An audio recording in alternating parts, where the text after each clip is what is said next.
Welcome to the deep dive. Today, we're embarking on something pretty monumental, really fascinating. The entire sweep of United States history. We've gathered this, comprehensive overview. It's almost like a meticulously organized library of American moments. Our mission today is basically to cut through the noise of this massive timeline, pull out the essential insights, and maybe uncover a few jaw-dropping facts you might not have known. Exactly. And our goal is really to give you a shortcut to being truly well-informed about the foundational events, those pivotal turning points, and the enduring themes that have shaped this nation.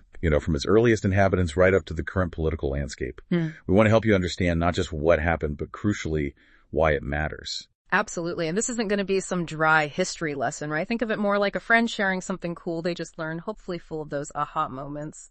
So where do we begin? Well, not with Columbus, but way, way before any European contact.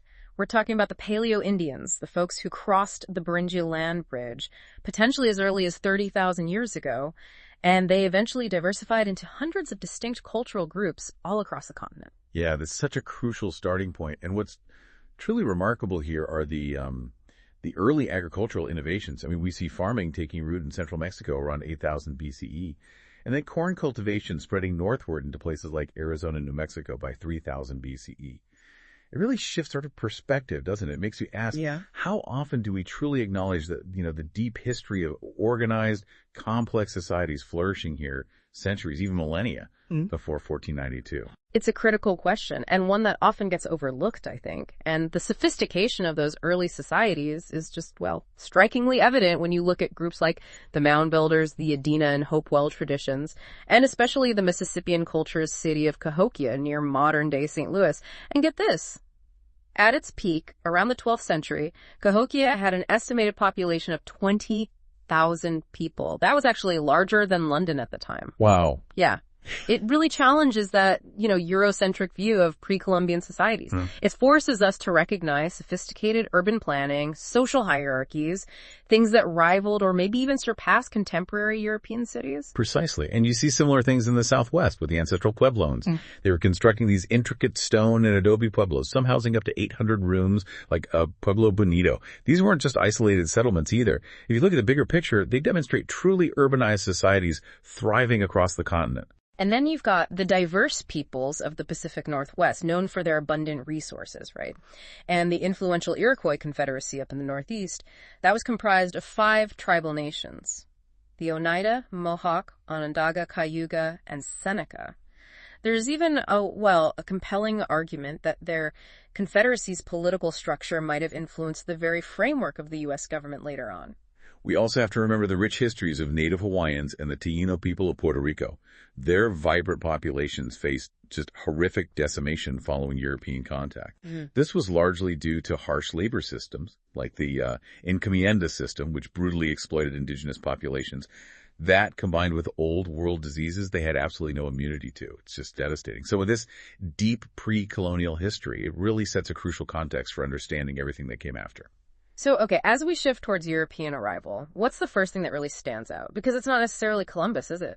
No, not really. In fact, the first recorded European mention of America actually comes from this chronicler, Adam of Bremen, back in 1075.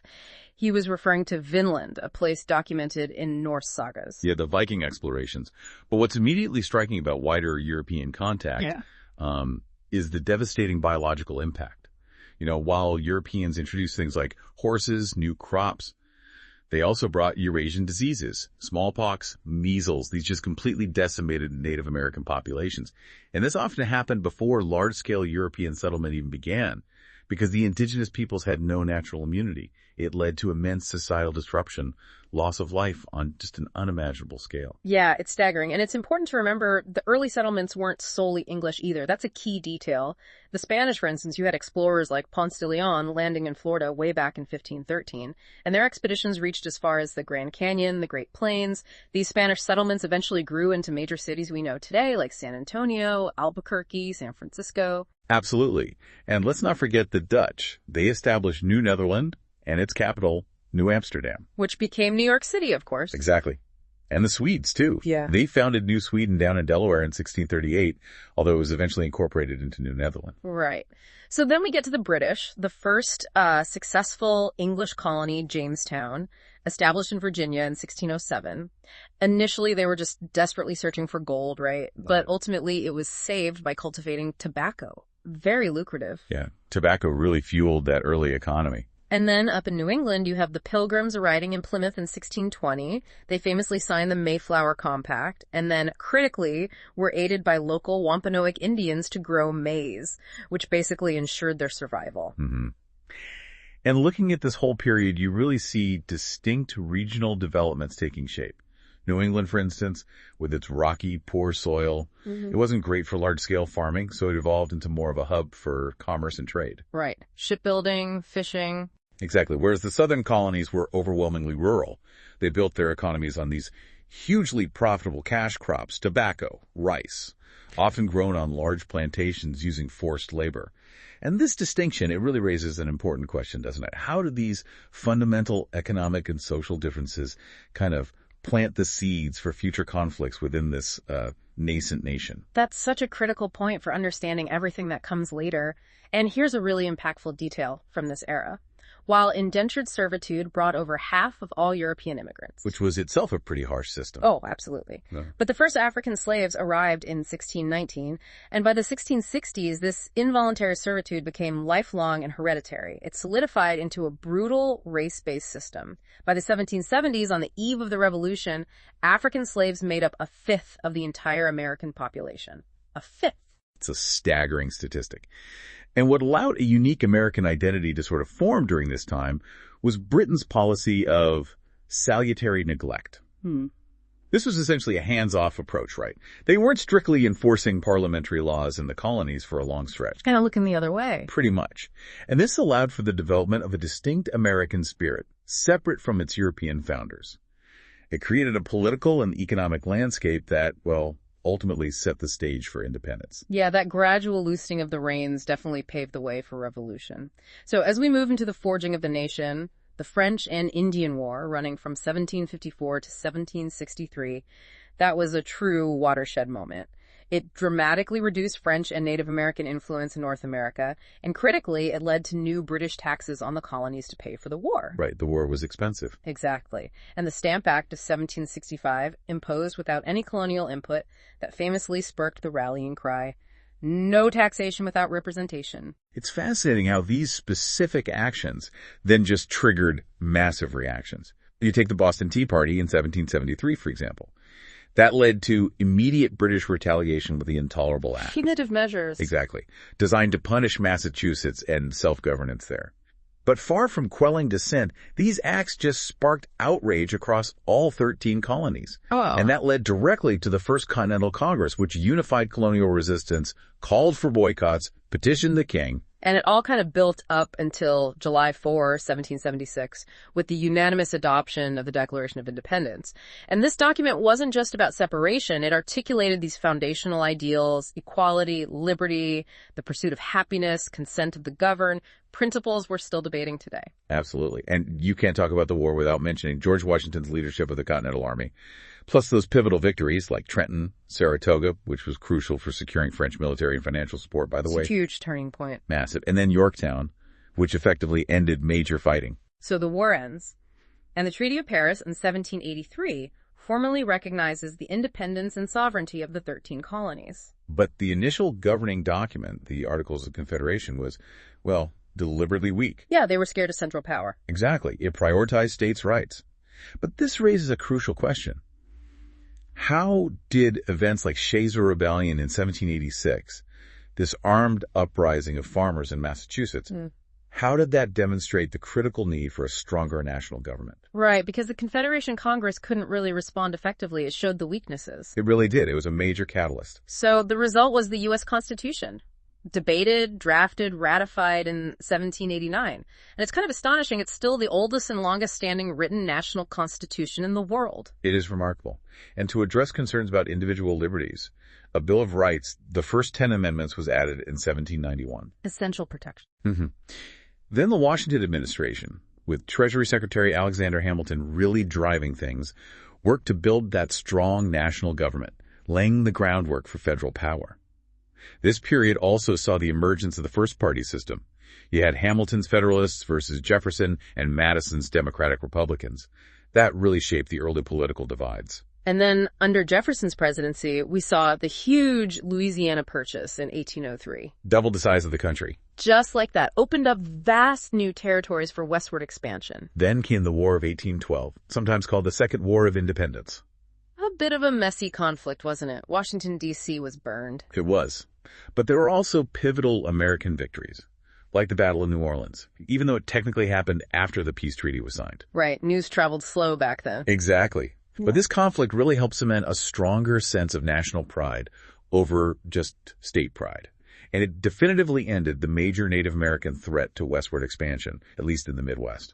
Which then leads us into what's known as the Era of Good Feelings, a period of relative political unity, though maybe not as harmonious as the name suggests. Perhaps not entirely, but certainly less partisan rancor for a bit. And you get the defining Monroe Doctrine in 1823 during this time. This doctrine proclaimed the U.S. view that European powers should no longer colonize or interfere in the Americas. A bold statement for a young nation. Yeah, staking a claim. You can really see how this whole period, revolution and early nation building, laid down principles and structures that continue to be debated and interpreted right through our country's discourse today. No question about it. So, as the country moved deeper into the 19th century, expansion and division really became the central themes, didn't they? You had the Second Great Awakening, this big religious revival, which spurred all sorts of reform movements across society, including a growing abolitionist sentiment, particularly in the North. Right, but as the country expanded westward at this incredible pace, one deeply contentious issue just intensified above all others: the expansion of slavery into new territories. And fueling that expansion was this belief in manifest destiny. Yeah, this idea that American settlers were somehow divinely destined to expand across the entire continent. From sea to shining sea. Pretty much. And this fueled rapid westward expansion, but it also tragically resulted in policies like the Indian Removal Act of 1830. Yeah. That led to the devastating Trail of Tears for the Cherokee Nation, where estimates suggest between 2,000 and maybe even 8,000 of the 16,543 relocated Cherokee died along the way. Just horrific. It highlights the severe human cost of this expansionist vision. It really does. And speaking of rapid expansion, you also have the California Gold Rush. Kicked off in 48, really hit its stride in 49, drew something like 300,000 49ers out west. An incredible migration. Yeah. And this influx just rapidly transformed San Francisco into a major economic hub on the Pacific coast by the 1880s. Really diversified its population and connected the nation in totally new ways. But again, the debate over whether slavery should be legal in these new territories like California, it just completely dominated politics. Yeah. You had the Compromise of 1850, which admitted California as a free state, but it also included this really contentious Fugitive Slave Act, forcing the return of escaped slaves. Which Northerners hated. Deeply unpopular in the North. Then came the Kansas-Nebraska Act in 1854. This introduced popular sovereignty, basically letting settlers in each territory decide on slavery for themselves. It sounded democratic, but...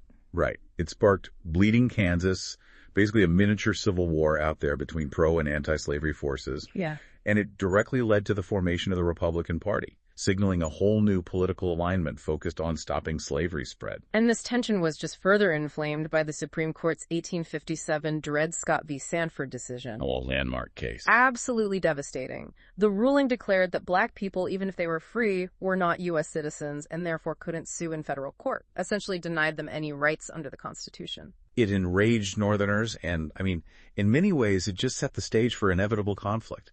It felt like there was no legal or political solution left. So, after decades of these escalating tensions, what finally broke the nation apart? Well, the election of Abraham Lincoln in 1860. He was the candidate of the anti-slavery Republican Party.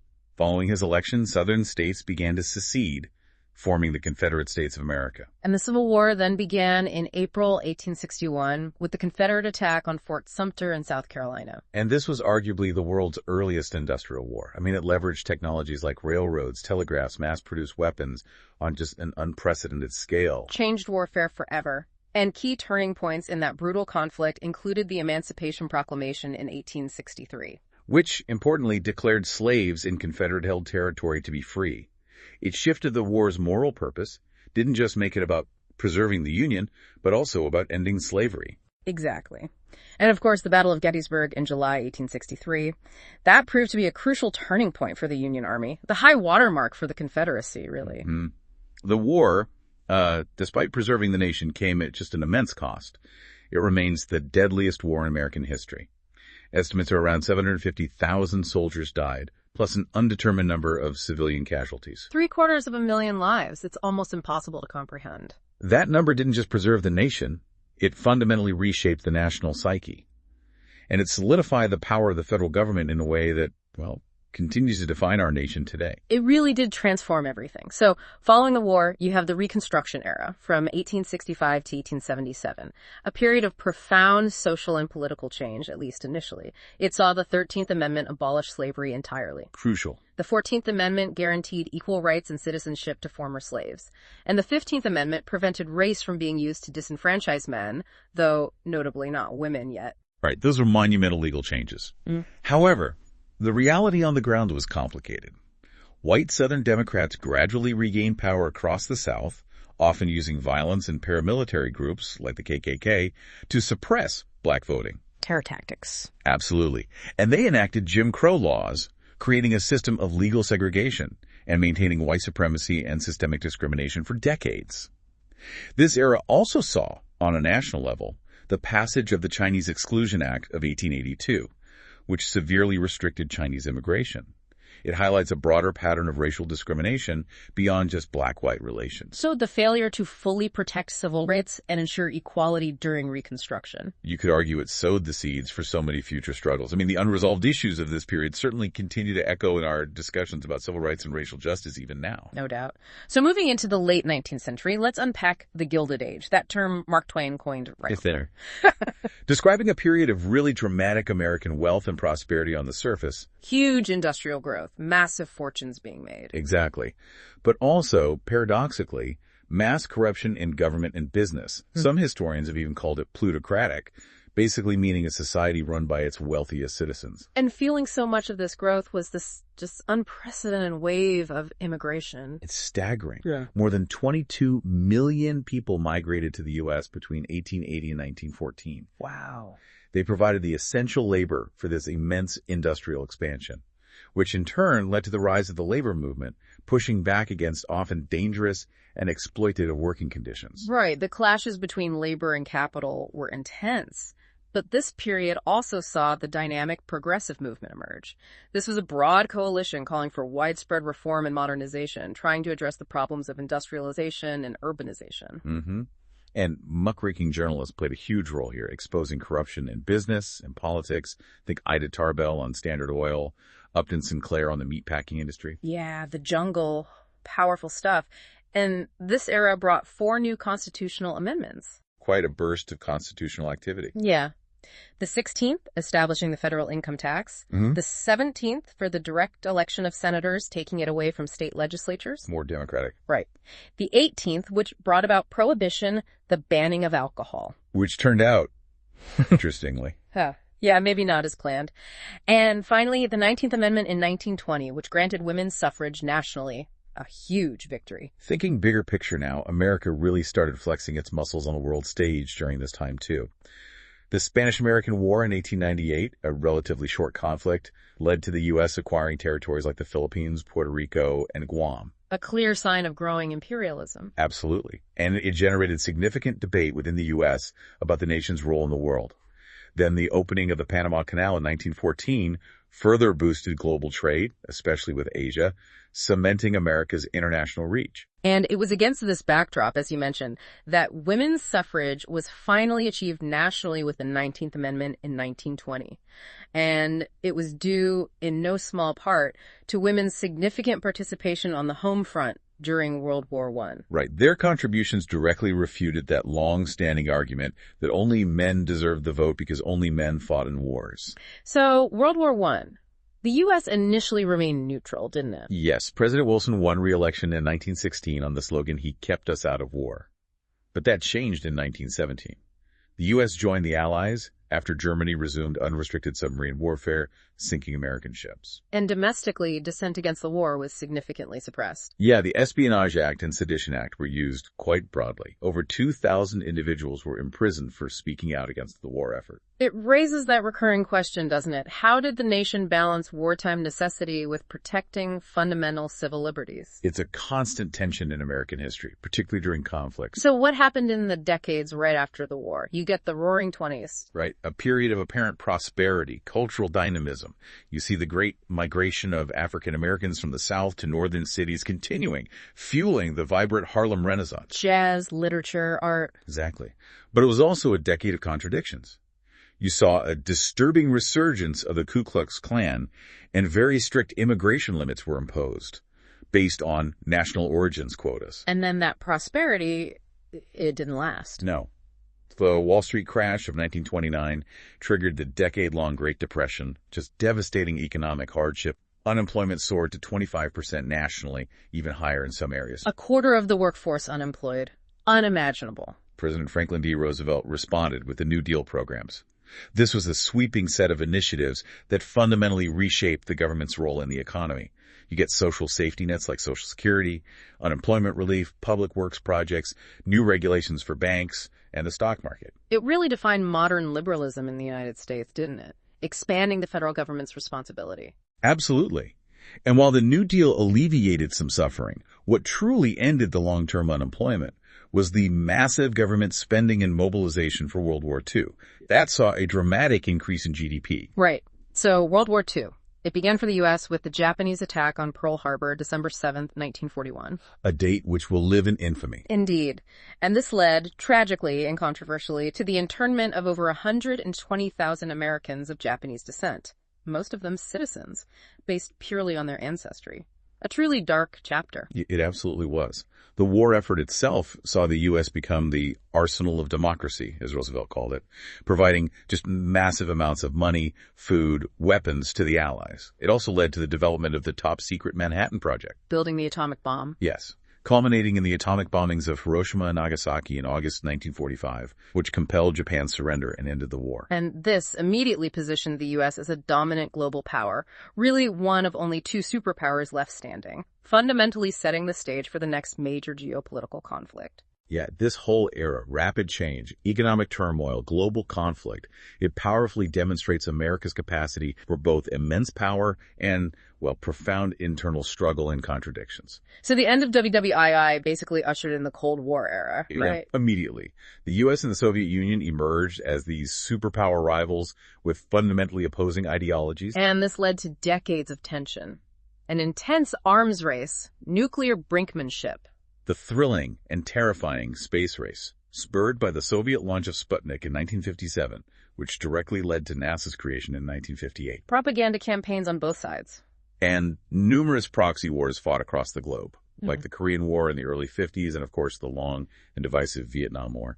And the U.S. foreign policy during this time was largely defined by containment, wasn't it? Trying to stop the spread of communism. Exactly. Through initiatives like the Truman Doctrine, offering aid to countries resisting communism, and the massive Marshall Plan, which pumped, I think it was $25 billion, a huge sum, then into rebuilding war-torn Western Europe. Partly humanitarian, partly to prevent communist takeovers. And domestically, you had the McCarthy era in the early 50s. This period of intense anti-communist suspicion, hunting for supposed communists in government, Hollywood. A climate of fear, definitely. Yeah. But economically, this post-war period saw a significant boom. The rise of the middle class, the baby boom generation, widespread suburbanization. The American dream taking shape for many, though not all. Right, because beneath that surface prosperity, a major social shift was underway. The civil rights movement gained significant momentum. You had landmark events like the Montgomery bus boycott, starting in '55, courageously led by Dr. Martin Luther King Jr. And the Supreme Court's unanimous Brown v. Board of Education ruling in 1954, which declared state-sponsored segregation in public schools unconstitutional. A monumental decision, though implementation was fiercely resisted. So if we look at the wider impact of this movement, you get the landmark legislation of the mid-'60s. Yes, the Civil Rights Act of 1964, which outlawed discrimination based on race, color, religion, sex, or national origin.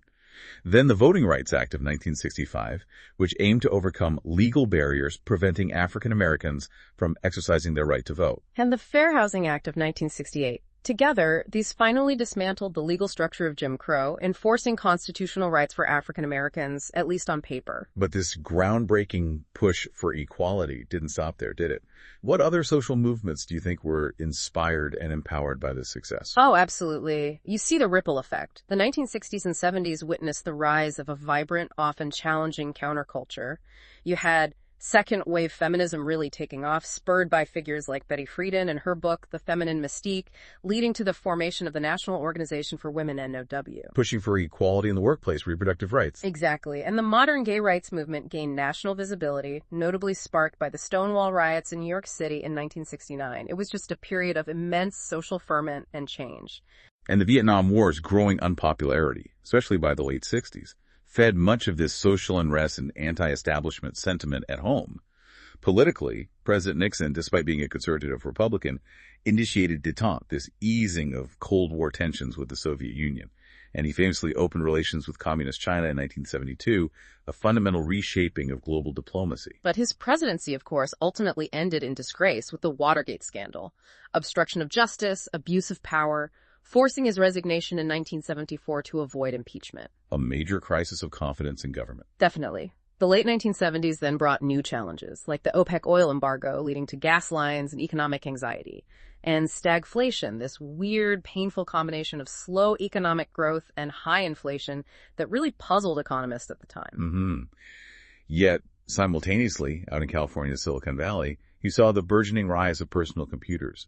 The seeds of the next technological revolution were being planted. Then came the 1980s and the Reagan era. Ronald Reagan's conservative policies, often dubbed Reaganomics, led to significant tax cuts, deregulation, and a strong anti-communist foreign policy stance. A real shift away from the New Deal consensus. It was a period of economic recovery for some, but also saw increases in homelessness and economic inequality. The effects are still debated.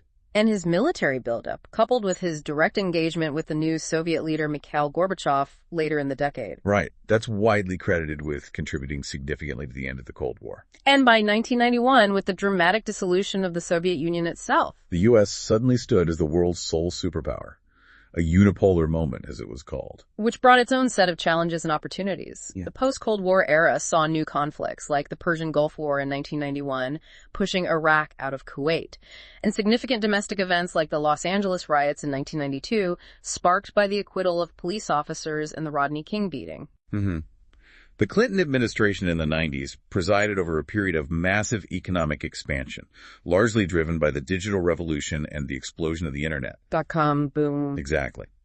Though his second term was marred by scandal and his impeachment by the House in 1998, though he was acquitted by the Senate. Then the 21st century began with the horrific shock of the September 11th attacks in 2001. Changed everything. It led directly to the launching of the War on Terror. Invasions of Afghanistan to target al-Qaeda and the Taliban. And then the controversial invasion of Iraq in 2003, based on claims, later found to be inaccurate, about weapons of mass destruction. And domestically, you saw the passage of the controversial Patriot Act, expanding surveillance powers. And the establishment of the detention camp at Guantanamo Bay, Cuba. Highly contentious issues. This period was followed by the severe Great Recession, kicking off around 2007-2008. The worst economic downturn since the Great Depression. Huge impact globally. Yeah. Barack Obama's historic presidency followed, the first African-American president. His administration saw the repeal of Don't Ask, Don't Tell, ending the ban on openly gay people serving in the military. The passage of the Affordable Care Act, or Obamacare, expanding health insurance coverage. And the killing of Osama bin Laden in 2011. And on the social front, a major shift continued with the Supreme Court ruling in 2015 that legalized same-sex marriage nationwide. Then came the first Trump administration, from 2017 to 2021, marked by an America First ideology. Trade wars, particularly with China, withdrawal from international agreements. And the appointment of 3 conservative Supreme Court justices, shifting the court's balance significantly. And then, of course, the huge impact of the COVID-19 pandemic, which tragically resulted in over 1 million U.S. deaths by May 2022.